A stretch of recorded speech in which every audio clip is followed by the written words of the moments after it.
대통령 5년이 뭐가 대단하다고. 너무 겁이 없어요. 슬로우레터 7월 25일. 윤석열이 후보 시절 문재인 정부를 비판하면서 했던 말이다. 박근혜의 유체 이탈과 이명박의 이벤트. 김민아가 본 윤석열의 국정 키워드다. 지도자의 메시지는 발화와 동선으로 전달된다. 무엇을 말하는지 어디에 가는지가 관심사와 지향점을 드러낸다. 이명박은 청와대 뒷산에 올라 아침 이슬을 들었고 박근혜는 메르스 사태 때 미국 방문을 미뤘다. 적어도 듣는 척이라도 했다는 이야기다.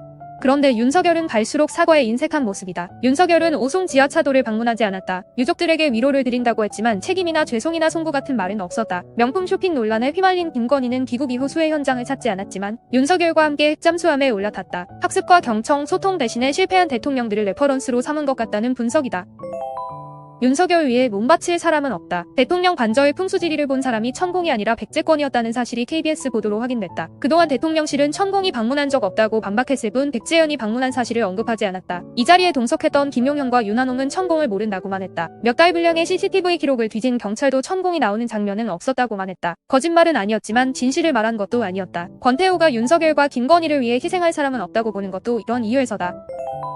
괴담으로 중단됐다고. 원희룡의 승부수가 먹히지 않았다. 국토교통부가 서울 양평 고속도로 자료를 공개하면서 사실 무근의 괴담으로 중단됐다면서 더 나은 대안이 있다면 제안해달라고 밝혔다. 판결에는 사설에서 아무도 사업 중단하라고 요구한 사람이 없다고 지적했다. 국토교통부가 공개한 자료에 대안이란 문구가 처음 등장한 것은 지난해 1월이지만 대안 노선이 처음 언급된 건 윤석열 정부 출범 직후인 5월 24일이다. 경향신문은 민간 설계업자가 착수보고 자리에서 원안을 뒤집고 대안을 제시하는 것 자체가 이례적이고 국토부가 이 용역업체 결론을 검토한 흔적은 자료 어디에도 없다고 지적했다. 국토부에서 미리 관련한 힌트를 받았을 가능성이 크다는 이야기다. 판결에도 절차가 적법했다 하더라도 노선 변경 과정에 납득하기 어려운 대목이 많다고 지적했다. 조선일보가 외압이나 특혜 정황은 어디서도 발견되지 않았다고 선을 그은 것과 비교된다. 한국개발연구원이 2021년 예타 보고서에서 원안 종점 위치가 적절하지 않아 근본적 대안 검토가 필요하다고 지적한 걸 두고 문재인 정부가 김건희에게 특혜를 주려고 대안을 검토했다는 말이냐고 반문하기도 했다.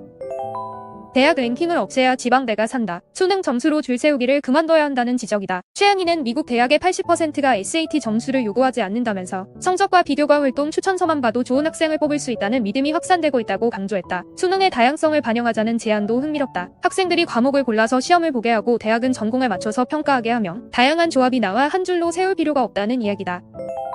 학생인권 조례에 의무와 존중이 빠졌다. 서울에서는 학생이 엎드려 자는 것도 휴식권에 해당한다. 뉴욕에서는 다른 학생의 학습권을 침해하는 행위로 보고 교사가 제지하거나 거부할 경우 교실 밖으로 내보내거나 부모 상담과 정학 처분까지도 가능하다. 조선일보가 뉴욕의 학생 권리 장전과 서울의 학생인권 조례를 비교했다. 뉴욕은 학생과 부모, 교직원의 상호 존중의 정신을 고양한다는 문장으로 시작한다. 책임에 기반한 권리 행사가 학생들로 하여금 사회에서 더 큰 기회를 누릴 수 있게 한다는 대목도 있다. 판결에는 이런 논의가 대립 구도를 만들어 문제의 본질을 흐린다고 지적했다. 박광호는 학생인권 교권은 상충하는 것도 아니고 양자택일의 문제도 아니라고 지적했다. 조 의원은 학생의 책무상 조항을 넣어 학생인권 조례를 보완하는 방안을 검토하고 있다고 밝혔다. 맥락과 통찰 그리고 해법.